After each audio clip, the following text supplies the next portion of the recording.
আসসালামু আলাইকুম ওয়া রাহমাতুল্লাহি ওয়া বারাকাতুহু। আপনারা যে যেখান থেকে দেখছেন অবশ্যই সবাইকে আমার আন্তরিক সালাম ও সংগ্রাম অভিনন্দন। প্রিয় দর্শক, আসলেই আপনাদের সকালবেলা সবারই ভালো লাগে।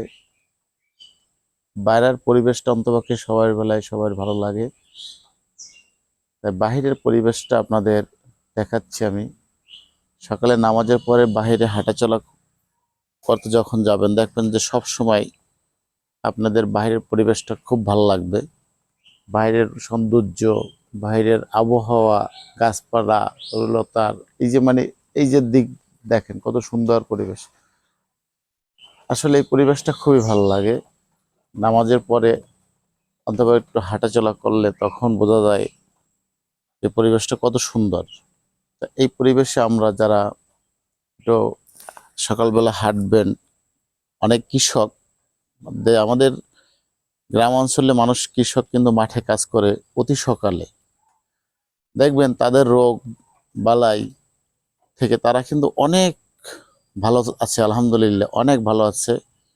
আর দেখবেন যে শহরে যারা বসবাস করে তারা এইরকম মাঠ পায় না, কাজ করার কোনো লাইন নাই তাদের, হয়তো চাকরি করে তারা, কিন্তু সে জায়গায় তারা কিন্তু দেখবেন যে অতটুকু ভালো নেই। তাদের রোগ বালাই একটু বেশি থাকে। কেন রোগ বালাই থাকে আপনারা সবাই জানেন যে কাজে কর্মে থাকলে একটা ব্যক্তি তার কিন্তু অনেক কিছু তার মাটির সাথে, এই দেহটা মাটির, এই মাটির সাথে তার একটা আপন সম্পর্ক হয়ে যায়। ওই সম্পর্কের কারণে দেখবেন যে সে অনেক ভালো থাকে, রোগ থেকে মুক্ত থাকে। তাই আপনারা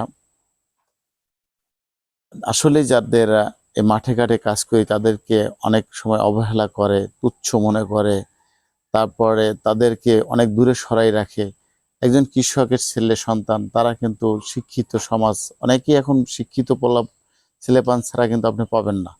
তাই তাদেরকে আপনারা মূল্যায়ন করুন এবং যে কোনো স্তরেই আপনি যান, যে কোনো চাকরির স্তরে যান, তখন তাদের সন্তানকে আপনারা ভালো মেধাবী পেলে আপনারা অবশ্যই মূল্যায়ন করবেন। আপনাদের কাছে আমাদের এই আহ্বান, আপনারা তাদেরকে মূল্যায়ন করে তাদেরকে যে স্থানে তাদেরকে মেধায় তারা পেতে পারে সেই মেধায় তাদেরকে দেওয়ার চেষ্টা করবেন। সবাই যে যেখান থেকে আমার লাইভটা দেখছেন ভাই, আমার ভিডিওটা দেখছেন, অবশ্যই আপনাদের সবাইকে শুভ সকাল জানিয়ে আমি আজকের ভিডিওটা এখানেই শেষ করব। এবং আপনাদের যাদের বেশ ভালো লেগে থাকলে ভিডিওটা অবশ্যই বেশি বেশি শেয়ার করে সবাইকে দেখার সুযোগ করে দেবেন। ধন্যবাদ সবাইকে, ভালো থাকবেন, সুস্থ থাকবেন। আল্লাহ হাফেজ। আসসালামু আলাইকুম ওয়া রাহমাতুল্লাহি ওয়া বারাকাতুহু।